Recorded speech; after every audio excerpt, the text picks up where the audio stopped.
Abusia Pinax TV suni yen fanchi akese mahwe for ene Ghana fo nyina. Now straight up yen nyina yenim se eye na wotwi se be ye hyase no enyasem de ene ye de hyase obepie mu Ghana ha na chese ensuo a etoye na ejiri fa nkrofo ejapade a ahwere amanfo sebe binumu krafa mu ahwere wo mu enkwa no na aye arehosem yie pa titire ene enkran ha and a flooding no so a lot of places got flooded na areho which just said there na ebinumo just say womo rescue womo said the beya womo enkwa emfiri womo nsem because of this flood ebinim sisi roofing dan soro ne ade because ensuo etom adwada no na enye ensuo ketwa na ensuo insemi na just say akwa kopem ama na me no kase there one of the international media outlet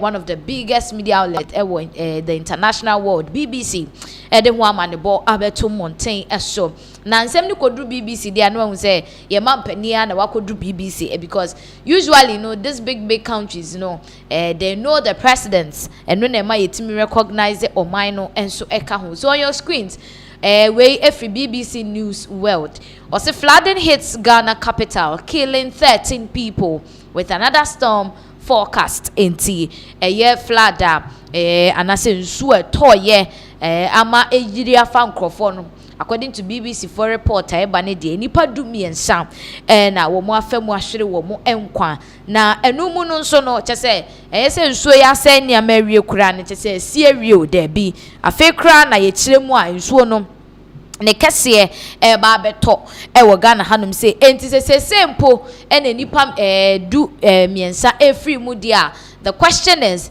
the subsequent once eba beto no de see de atoda da no kra ye nso anu wie enti the subsequent ones na eba beto no eno nso ye ne den now yemfa ensem no emu details into screens so emfa mawa na it is telling you say enso eto na no ada no etoche ye papa na say de si toche ye no na bibie di adanse se definitely na ensuo yi sebe edo how ebeba now wo hwe nsem a free BBC for eho eba or they are trying to delve deeper into the sea ewo Ghana hanum say ene edisa ensem we aba nti o say flooding hits Ghana capital killing 13 people with another storm forecast or say at least 13 people have died in Ghana's capital Accra after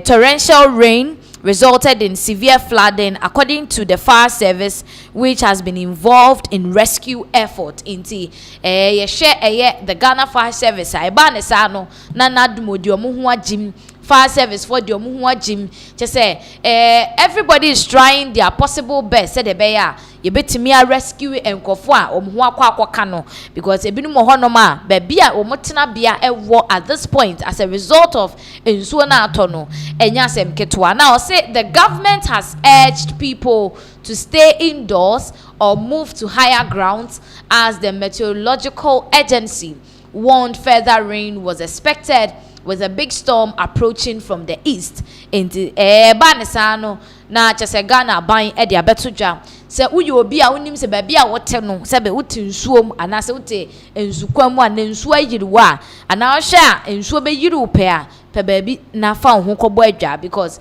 nsuo no afeipo na eba beto ne kese or say much of the water from Sunday night downpour has begun to recede, but as the recovery operations continue, the Ghana National Fire Service said the death toll could rise.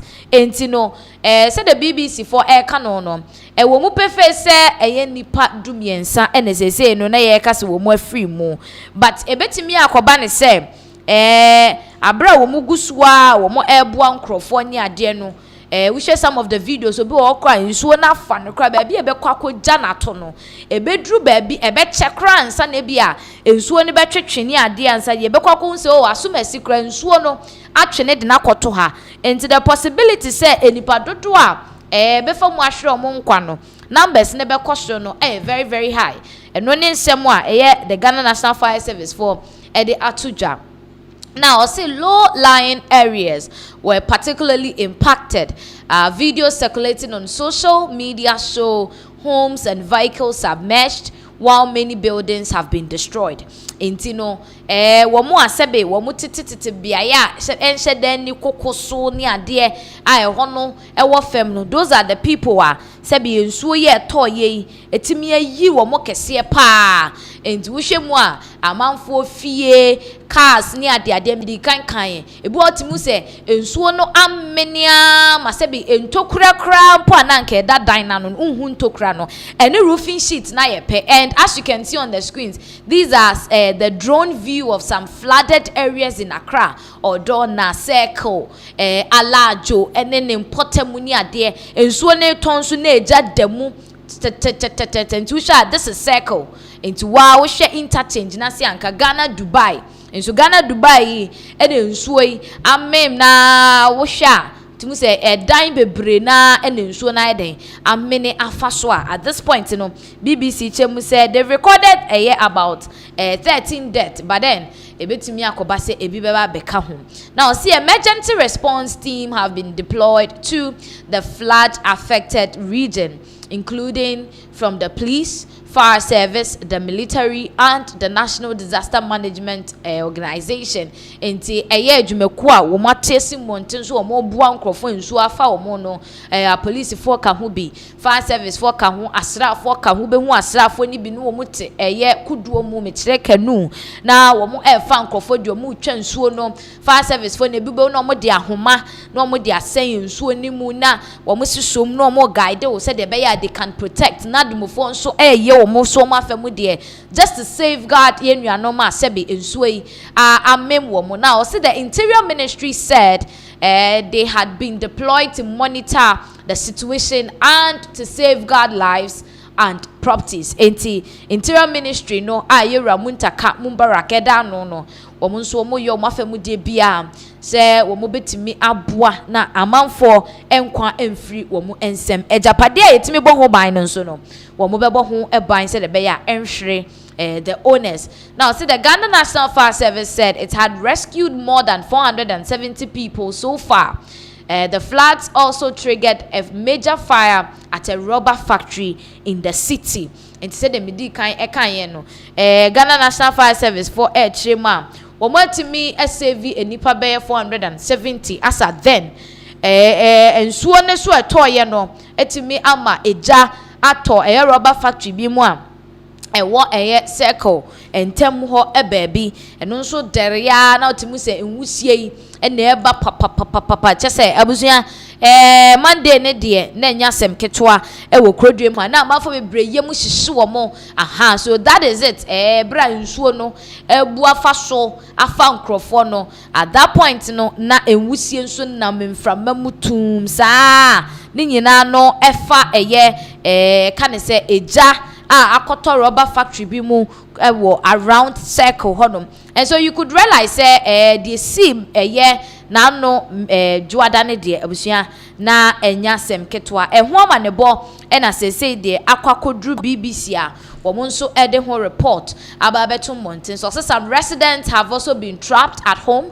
The government has called for people to relocate to higher safe grounds and to avoid traveling in flooded areas. Inti binu mo hokra dia ensuo na fa wo mo aka dem ye yi wo mo kra omu hu kon be fa so apie inti je se ye koboa wo mo na ye yi wo mo na anim se wutu kwan na ba bia wo kɔ no ho ye se ayiri a na wa hye dem. Stay indoors if you are in a safe location, the president's office said in a statement.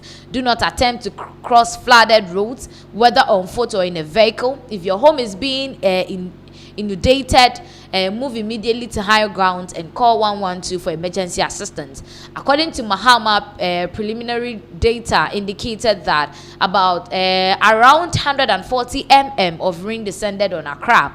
By comparison, the highest single-day rainfall recorded last year was about 56 mm.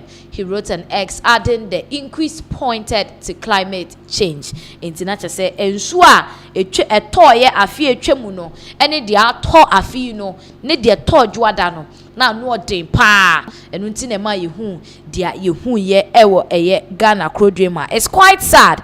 say sa arehosem we esi ewo Ghana hanum say I say de wo hwe a obi wo ho a yenye sure hwe wa wo hwe binum ba bi o mafura kwa koduro no wanfa nkodu ho no ma the possibility say nsuo be men no ede no akono very very high enti BBC na chese de ekoso ewo Ghana hanum say no wo mo enso akwakobo ho amane ede for the situation in Ghana right now ebi na etwe go with screens ni so a ye hwe it would mean say it's a very very sad scene they see ye no areho papa ewo Ghana krodwe emo abusia ye be free nsuo any BBC in some way eswa na yasa akwakopi mu nsem foforo so dia na me no ka say the president John Dramani Mahama ne ba ma ba kope na de nyina ba bia obehu John Dramani Mahama ne ba we obehu no ho Apia Stadium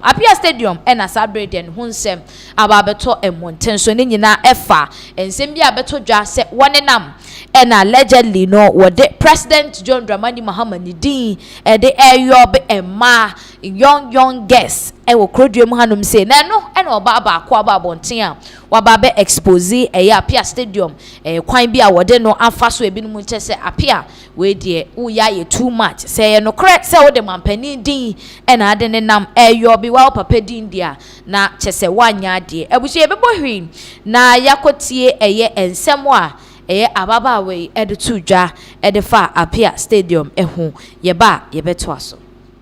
I want to address an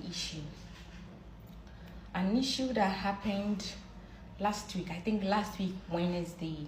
Okay, I was just there and then I got a message from TikTok here. So there's this account that messaged me, oh hi, so and so wants your number. And then I just gave the number out and I'm like, I'll try to put evidence here or proof here. And I'm like, who is that? The name that he mentioned. I'm like, oh, who is that? I'll show the screenshots here. I'm like, who is that? And then he said, Apia something. I've forgotten because I have to go back to the message and check the name, but then I'll put a proof here. And then he mentioned that name and I'm like, okay, I don't know that person honestly. I'm like, okay, but who is that? And then he sent me the person's picture. Okay, but still I didn't know who the man was. Okay, so I'm like, oh, okay, no problem. So later on, maybe I may forget it, right? So my number card I may buy you. So people do check my number, they call me for business and all that. So my number is on my bio. So I gave the number to him and I ignored. I was going about my day. I was doing my nails that day, okay? So I was just there and then a number called me that, oh, Oman Penny and then saying. And I'm like, oh, okay. Now about and I'm like, oh, I'm in town. And he was like, I want to see you today. I'm traveling tomorrow, which is the Wednesday. I'm traveling on Thursday, according to him. So I want to see you. And I'm like, okay, please, I'll call you back. All right. I was doing my nails, so I focused on my nails. While I was thinking through, like, what is going on? Why does this person want to see me? I was thinking a lot. I'm like, is it something they want to promote me? Is it a contract? Something. Me, I was thinking a positive way. I was having a positive mindset all this while. So I'm like, okay, let me call him back. And then I called him back and I'm like, oh, I'm the lady that he called. So he was saying that he wanted to see me. And he said, yes, he wants to see me now. So do I drive? And I said, no, I don't drive. So I should book a Bolt or Uber and come. He will pay. I should request for the one that has full AC. You forget about that. He will pay. And I laughed. And I'm like, okay. I booked the boat and I went to him. He sent me locations, a signature apartment around this. What he told me was signature apartment. I don't know if that was part of his plans. So I went to the signature apartment. I got there. I started calling him, the number that he used to call me. Oh, please, I'm here. So. It took a while before, I think it was number busy before he called back. And I'm like, I'm at a signature apartment, so I'm here. And he was like, no, he is not there. He's at the gallery. the gallery, which I don't even know that place. Seriously, I'm being truthful. I don't know that place. The gallery. So I said, okay. I started asking around. I asked the security guy, please, and he was like, oh no, this is the signature. So the gallery is in front of you. You walk. By this time, the boat is gone because that's where I did the shoot too. That's not a problem. So the man directed me that I'll walk a little bit and then I should turn my right, and I'm like, oh okay. So while I was going, I was asking for direction, and then they were directing me. I got to the place and there was a security where like, call the person that brought you here so we can let you in. I'm like, okay, hello sir, I'm here. So I met him. He welcomed me. Oh, you're a nice girl, and you know, just saw TikTok son. Oh, why are they? Oh yeah, the pan. Oh yeah, the pan. I'm like, okay, thank you sir. So yeah, we went to one of the sitting place, and he asked me to order whatever I want to eat, and then he will pay. And frankly speaking, I had already eaten, so I just went in for some wraps. Sandwich. Yeah, I went in for some sandwich and some coconut drink. So we were sitting down, we were talking, asking me what I do, business that I do, and all that. So we were talking. I was eating, so maybe I didn't know. Maybe he didn't want to interact me with my eating because he was quiet, doing some couple of calls and all that. I was also quiet doing. So I decided to tell the waiter to package the thing for me because I felt like maybe because I'm eating, so he doesn't want to talk about the reason why he called me. So I asked the waiter to just package it for me. I was already eating food, so he should package it for me. Let me send it home so that we can have time and talk about the reason why I'm here. So he did that, and he was like, after packaging the thing, I was just sitting down and I was looking at him. Before then, let me tell you what happened. I think someone came there. I don't know if he was already meeting with the person there to take some money or it was settings, because the person, while we were sitting, the person came there and he gave him an envelope, and he was kind of talking about it, that, oh, your boss said that and then he handed over the envelope to him. And then he opened it, it was some dollars, and then he just placed it down. And it was like, he was communicating, it was like, oh, anyway, I had the pound, why we're saying, I forgot the amount he said, but it was full of dollars. So yeah, I didn't care. And then he showed me some message on his phone, receiving 20,000 or 200,000, I don't know. And then he asked me that, look at this, or showing me with his phone, he said, look at this message. How much do you think this is? And I'm like, I checked and I'm like, oh, I think it's 20,000. And he was like, oh, okay. And then, mommy, why are you? I ignored it. So trying to frame all those things up to set me up that he is wealthy, okay? That one aside, he did all that, and then he told me, after packaging the thing, he told me that, do you want to go inside with me to see my room? And I'm like, sorry, see your room? No. And then I proceeded to ask him, please, Mr. Bisao, why did you call me here?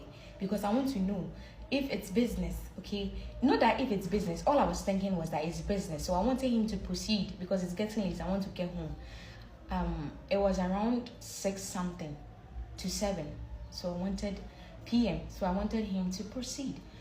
And then, so as soon as I said, no, I don't want to go to your room, he paused, and then he started scrolling his phone, and then he made a call, and sorry call here. And I saw that this is a sign. As soon as sorry call, I know that no, he was not happy about what I said, that I wouldn't go with him to his room. So I just give him the benefit of the doubt. I was still sitting down, waiting for him to return from his call. He never returned. I waited for almost 15 minutes. He never returned. I started calling him that, oh, it's getting late, I'm leaving, so you will come back another day. So we talk about whatever it is that you didn't get to talk about, and when you went ahead to talk about seeing your room, maybe that was a joke. So I called him, switch off. I called him and called him. Maybe it was my network, right? So I kept on calling, switch off, switch off, switch off. I'm like, what's going on. So I took the number of the waiter. The number you dialed is currently not reachable. Maybe it's my network. So I called him, it was still switched off. So at this point, it was 20 minutes gone. And I'm like, no, he wouldn't come back because of what I said. So I left. I booked a ride and then I left the place. So this whole thing is that the disrespect. I don't know who you are. I don't know who he is. Okay? But he kept on saying, oh, your man penny, I bet you chill today, Mahama, whatever. I don't know him. I was here na chese ababawa Pia Stadium. No Asia ye utie ababawa no desema wodi to dwa the explanations war money there na chese wono de wotene baabi dwen ho wodi na agoro social media no eso TikTok to be precise na obi be message ne say Pia Stadium say nasa ye ne fe ni ade into open number enaja wono nso ne koshia ya event unfolded ene baby ansem na ba bedro a ochemu anatisa Pia Stadium eni na ni ye and ono attributing it to the fact say Pia Stadium beka so won ni nko wura hotel room no so won ni ade na Pia entua bills de omudi ye eni ade. But the reason why I Ghana for bebre kasa ensem we ehu bi no the fact say ebinumu chemu a lady no chese Pia Stadium yusu mampani His Excellency John Dramani Mahama nidin na sebe wode be yo be ne se mampani ni o na say na chese amafo chema Pia is taking mampani no na sem ne lightly and I say he's taking the position of the president lightly because anka woni se ne hwan say ode mampani a whole president of Ghana nidin ebekwa yo obi oba and also abe issue amount for dragging. Some are also backlashing the ladies sebe agura woni Pia Stadium edie oba bontini abeka ato montin so ayedie. This is not an issue where we say sebe beto montin so ma okra no obe state eniema bi about yourself and na onye virginia ade ni nyina no emfa so de bia emba. So the story has become two-sided. E bi trema womuntimi tie afenu ba kope and for making one more judgment about this issue. They would want to hear that of a Pia Stadium business appear and Ankasan baby or a bad day and Emma to say Emfa Emmano. So right now, Nidia, we are just hoping say Pia Stadium and so at the side of the story about to and Montaigne and so and based on that na ye concern for so edia Pia Ababontain Ababe kasa watchemu say enya de awodi lady ne ho beche no because lady no ababe gu ne ho fi enti kwan bia so no wono nso obe make sure say wode ne be ma ne lawyers na emrani ni nedi because ensem abaya ne ekeka fa ne ho to montin so no egu ne ho fi ana ekwan bi so no nso no watwa no without ne consent and because according to lady ebra worura the meeting place no and on sha say wo twa no the recordings na de nyina betodwa ni nyina no without his consent yenkotie Pia enso nsema wode eto monten so abisofo ofeme Mahama PC Pia Stadium anopai mi yi ensem mienu pe bia no ene Monday ababa wa bi di video bia beto abonten nipa ni mi omo frame se ma me nkasa ba mi nipa ntenu asem kakra obi a otu befu bia amfa ncheme. If already the guy no ama lawyers and free Sabriano pay and Kobo 4:30 to 5 about Tony later chamber Kumasi Sumi who lawyer Safu I can't do office. Me see you again. The camera or the video or the scam and also they did the pub when he said or the better. If you say, for the idea, make us say, me wa baby wo kroma, party political side or nyame party ni, where me ba wako school, when my dear semi. What am pa? Obi oni me baby wo Kumasi airport, if I ba wa bi, omusa say. Any pub brew more than 40, na mama woko ni DM, ebi a mema, ebi a ma, a member of crowd dosso. Me who be an star in your politics, me say again, or sa, giddy for sebi. A lot. Obi organ obi blogger bia me on social media mama obi aba de ma agye ne number bia on omra bontin say asema me kemi boa ebi obi a mia ma ho de kakra nyame ahira me nam nipa bi so amayi nipa no me de boa wo taku na sempoa obi wa enya bi say me twene de na ko me party bebre bloggers ni me no obi o social media wa MPP ni pa so ne number me ni me ma me baba wa iko ni die mu agye ne number ma me ba lady me ko US akohwe boy a me nya kwan ko bi me sise me sike nyina dollars ana me frame me ba no ba wa say nipa we so pene number ma me frame me say me wa Accra me tu kwan e kina eli na be say me hu oba ye no opani oba no agina lady ni ba no ene na adaga yi enti a okoko me siw no yo so we video na o video me na me free soro o frame me say oba no hotel na me dan e wo be ababe 9th floor me da soro yes for signature say whatever me nim e be isle go ano oba me si for me be nyina no o video me adwene wo ge ni trima me bobi me nim o da so ni me da o video me no me be tra ho no me dru na o te back kamema hotel Fl00ds ka che say mo ma room 4 or 5 say eye pe any adwumbone a kameka say Fl00ds in chire no room o di hotel no guest house apartment ne form abofu ni pa bebre tete ho the video say o capture o mo te wa me so ni kure ni me so me popularity a me ye no me see form no nkofo ebi ni mi twa picture bi frefre me enti bi dro form kamya ka say me hu na kamya ka say ye nko na me baby sa waiter dem say serve no me o say ma bread sandwich openi obi a me 2 point ma say me sike nyina dollar ti me phone so MTN for sika bi sika wo so number no ja me ti bonko so me hu number say 24 million say 2000 for say 2.4 minim ta me on hwema me na me nya bi ntia aduan na waje obi a wonim ni da wo ba ye na me ba nyina wo video me no why order bread sandwich sisi kan mo bi se me ni bi me ti wan obi de amande ade o de che me dollar o de bre me $1000 enu nya wo kan video no eti adwen be na lady no wonti a obi a minimum da so ni me free me hotel no suru for me nyina na o video me eti say eya adwen papa say nya adwen bo me say watwo bibia beto so opacho but appear say the message say so obi no get na on kan chere say amana man support oboko akoyiri nsama me see no heavy Ghana said you ya bre me would deeper kese do be on certain and prepare omu nhia me call to the girl no minya daje minini me ye sa de we no wa trendy so wo bi nimu baby eje first time me ma akwala na me so ye airport ba wa akọ obi die ma pen number bebre obi wa me mo dotre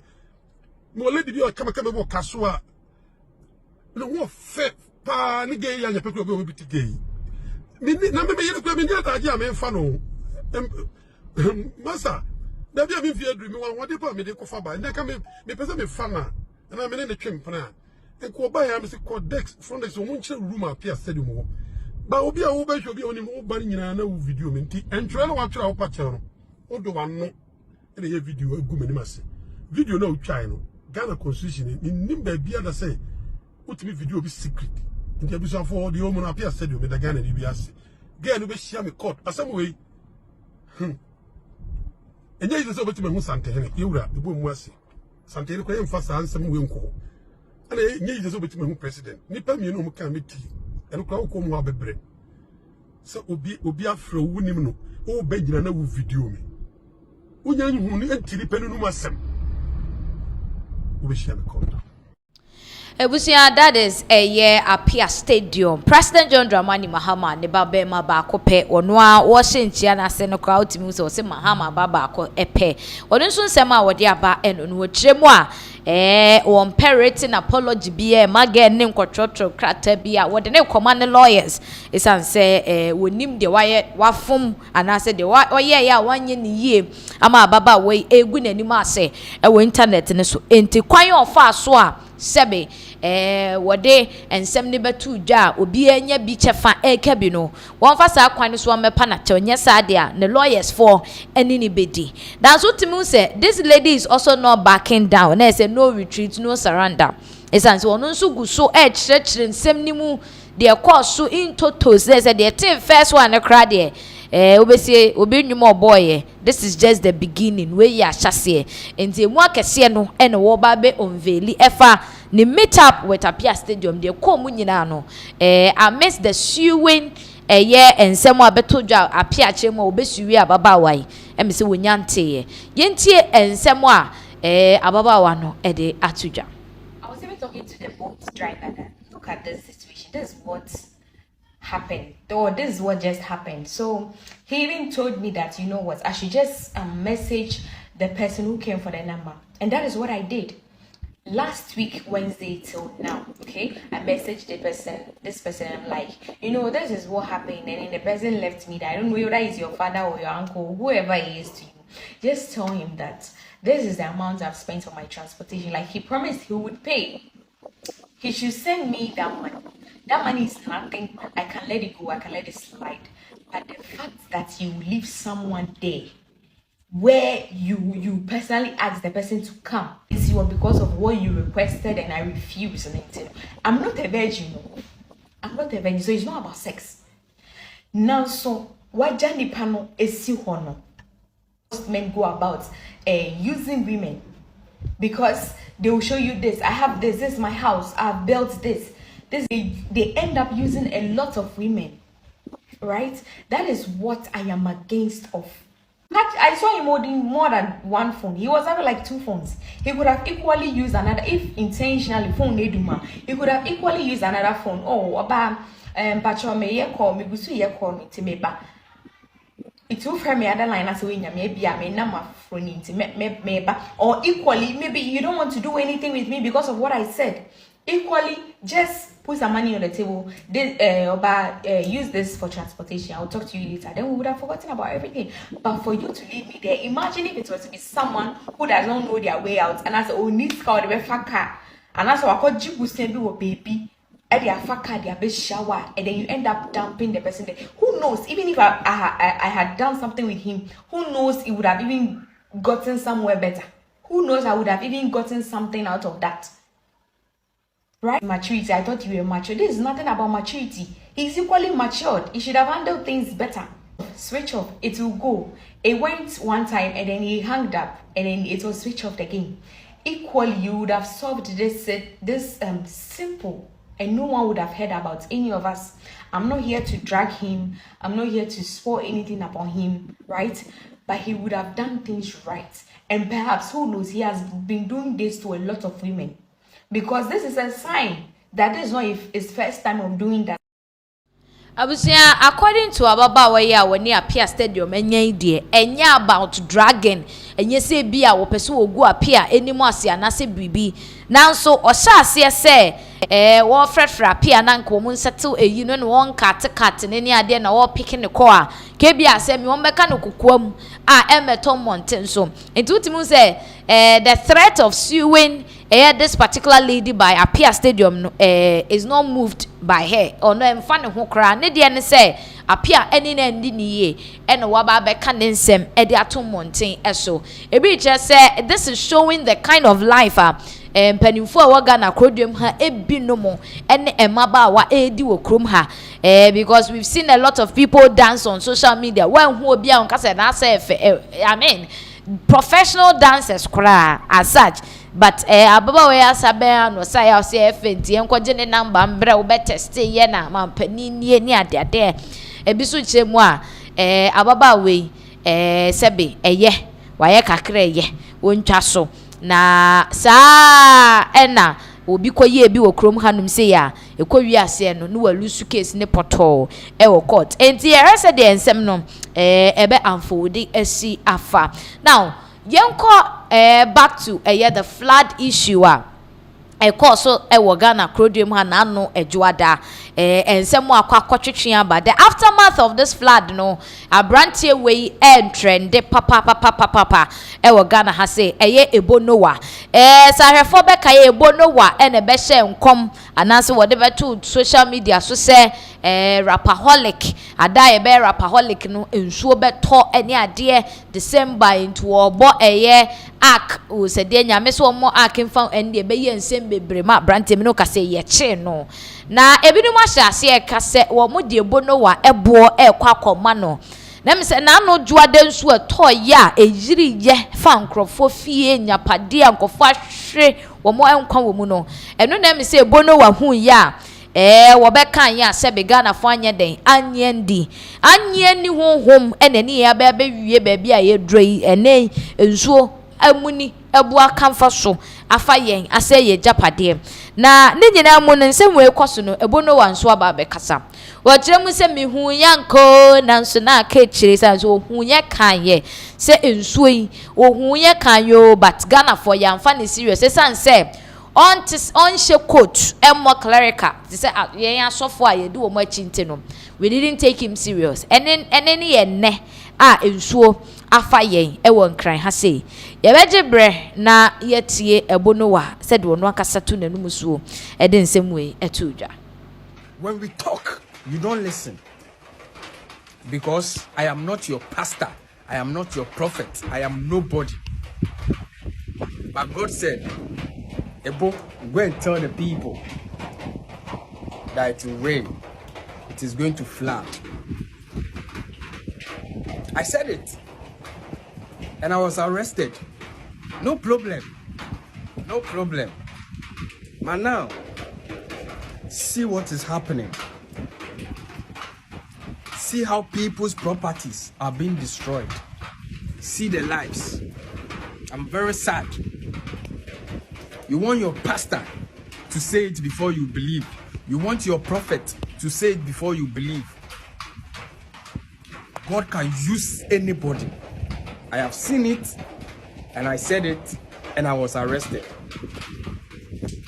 But no problem. It's all good. But now I want you to do your things right. Because do your things right. Do your things right. No more talking. The rain will talk for us.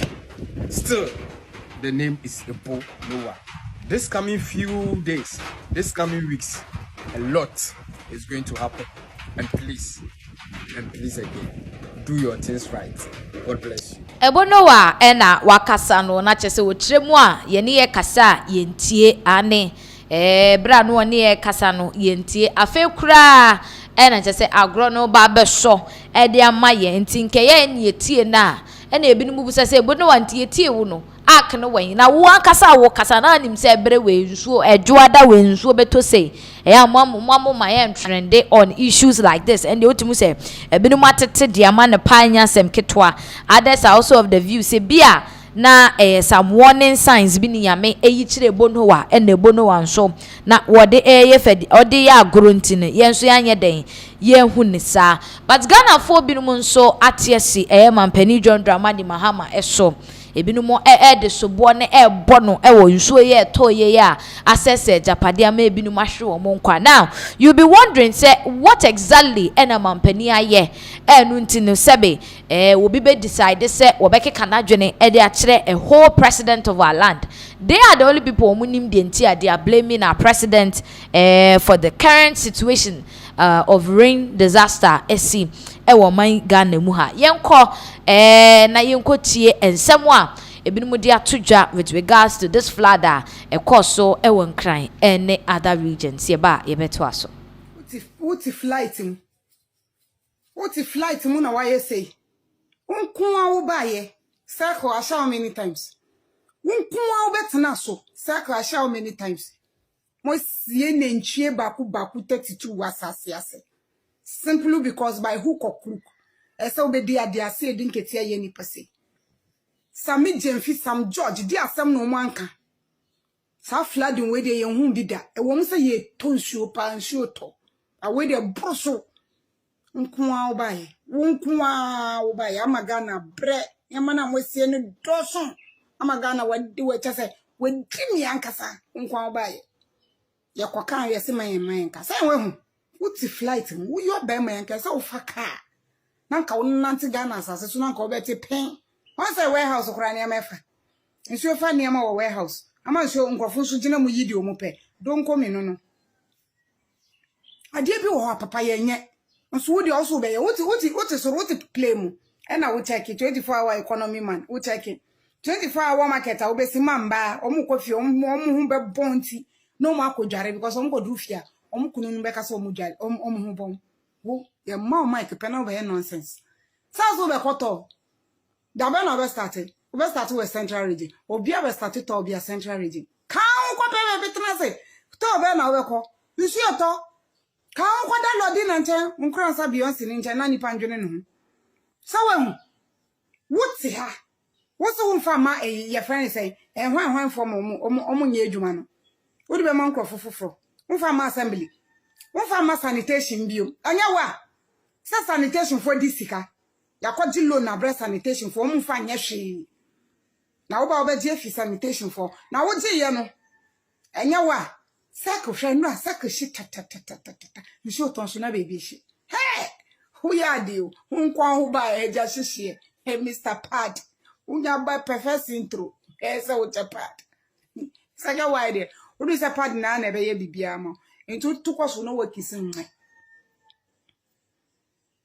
uchire bia nkasa se wasa akoto alumi ababi na na du train na okoto ye no ni de okwafa ba ye the same thing wasa akoto alumi wasa akoto kafurban asa abakro mu ha bi adenti na wotete ho sa wono wa na ekwa challenge train na masa kwato no minister of highways and den your friend say train and hwan makwato aba no train dey say mon twitwa na lumi as soon as possible na mo anton mo behu na den dey asema is it that is incompetency or what train ye wobi na do eje bi sort of so be power no na aye adwuma no wasa kofa konko aba saa na ete na kofa abobulance bai wasa kofa konko na do train okoto bai ne dey oto bai na the same thing na ye papa we kura dan ya trains kananka wo de makokofo ana say necessaries uchi ya anka honum no solve problem jaman ko funa okoto tre wo mo no ni o ma san contract wa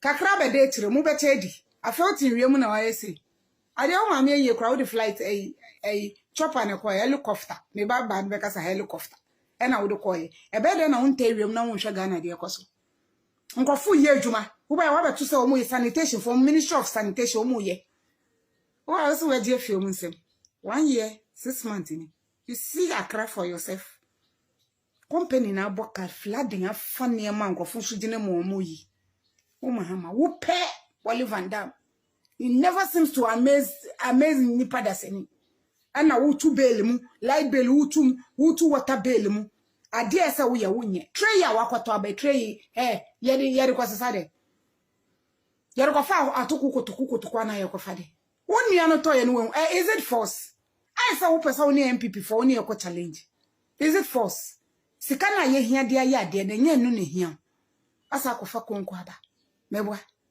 24-hour economy market man hospital sisi ho wonye nhwe ya atoto ye se ebe wi atata entontom so be wi nipa ama nipa benya malaria nkwala benya malaria busumi ya ewu otena 1 July from 1 July so ne ni be start aba from kakra obeto kwa ntoto akakra kasa afa na ntontom so be di him because wura ba befu ya ye bo spray still wura ba befu papa concert na wuyi na alignment na wuyi nema na ehu hia na wuyi no papa kachira wo dining hall prophet no kachira me say Ombie hospital na manivigo envim no ombie hospital because ntoto bari nipa ko hospital nya usika because health insurance no kwa nya papa Mahama care no kwa wo de ba na nya papa bibia wo betu ni di so ntri papa kacha kwa bina minta kando se Camilla me say ntonto ba wi ye be hia hospital buncha nurse for ne careers ni chichese no na the center mombie hospital no because nsure to ntonto ma fe no mbe wo mienu miensa mesro we bia wote soro ho na wo hwe concept nkwa alignment nkwa tro we na say ma 5 years no say wukuta majority ewe your friend say parliament house into the takrebe nu o masum de aboni ki afa de afo mu trum into say some ya amendment na ma 5 years agani pa obetena say yes committee ni pa dia oto na eja tom tom nyina mu hu bebi o mbefa muti opposition sa meja mfi mu nyina wa ani nso na nado yin 8 years nso yiri Ghana da ewo mu se nyame na ye na ade ba niema na mu de sha asase ase musie se mu na ntwe 32 ne niema ne ho niema musie ye mu wie ye mu chepad kamuche so no president the whole Ghana, the whole globe, the whole wiasina open na oba wo chepad Mr. Pad 24-hour economy man 24-hour nkoko kan go sit down so when ye no wo krom ha ye no wo krom ha pe tia mayanyam pe abusia na eye mami etie ni ye Ghana ni mapa wo kiremu a na chese ensu eto na no no na mampani sebe wo fo helicopter na wo hwe baby a flood ni ade no gem se wa hwe as a president in kane papa mu a wo se wo si na nante kwa hwe baby a flood no ewiem na hote na wo kiremu se nanse a NDC ba ba mu a lot of disasters na akoso na bibi eta kire nti according to her ne de na say some sacrifices bi ni ade akoso no enho aketua ene ye atorente mo etoto Ghana fo aja hyehye akwanhia ne chese nsu a eyiri fa nkrofo no and utimi hu say de waka akosi nyina ne say yemfa sobo no emmo mampani on the issues a esisie ewo Ghana hanom same now still on the flood issues koso no ukopie mu ewo Gomua Central a ho Kwame A+ the constituency a wogine mu edema wo mo as mrashibedwani nensu etoye no na chese wo mo nso they had a fair share of the flooding na no na temamufo ni bi ewo honom no kire wo mo adwene de fa de course a ama wo mo honom no ayiri ensu afa wo mo no na chese wo kobo Kwame A+ ne MP edin na utie nsem abrante ne kan ya na chese wo tremu a wo say A+ mi be bibi the founder Kwame A+ ensu a wo yemrache bedwani enso de unim se he's a no nonsense man enti wan fa abrante ne ho anche no ene no nso obe portray niema edigu ne handle eso etetema abrante now before e be hwe A+ nsem ni mu no yenkotie ensem abrante kan ye nti A+ muna ya ne kukuse pai awa beke kana dwene de akire abrante oye yen MP oye A+ ye jidi de ono na oye MP wo oye Gomua Central ha nti situation yo any constitution yes no ombo na ombo hwe na onye bibi fon na entertainment no oye ye ndo oye entertainment oye na so gatesa wo wa ha na akwa wa aso aye problem nti e besre de nti ofani na kan no onye ne fefe na ofa asumjembla dam na yeso ye kire